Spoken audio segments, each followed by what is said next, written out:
रांधा वाढा उष्टी काढा ह्यातच गुरफटून जातं तिचं आयुष्य. अगदी इवल्याशा भातुकलीपासून सुरू होते तिची गोष्ट. तिला काय खेळणी द्यायची म्हणून कोणी लाकडी, कोणी पितळाची, तर कोणी फॅन्सी भातुकली आणतात. स्वयंपाकाची जबाबदारी तिच्याच पदरी हे तिच्या कोवळ्या मनावर तेव्हाच बिंबवतात.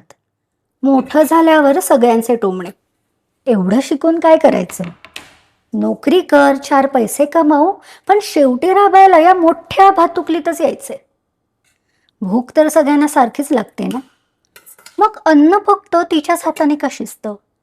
आणि जर का कोणी चुकून किचनमध्ये पाऊल ठेवलं तर म्हणे तिला मदत करतं. पोट भरणं तर आपली बेसिक गरज आहे, मग ही कला सगळ्यांनाच यायला हवी ना. लहानपणीच भातुकलीच्या खेळाशी त्याचीही ओळख व्हायला हवी ना. तर मग सुरुवात करू, त्यालाही देऊ भातुकलीचा खेळ. तिचा डाव अर्धा, त्याचा अर्धा, पूर्णत्वास नेऊ हा मेळ. शेवटी हा खेळ एकट्याचा नाही, कारण संसार हा दोघांचा असतो ना.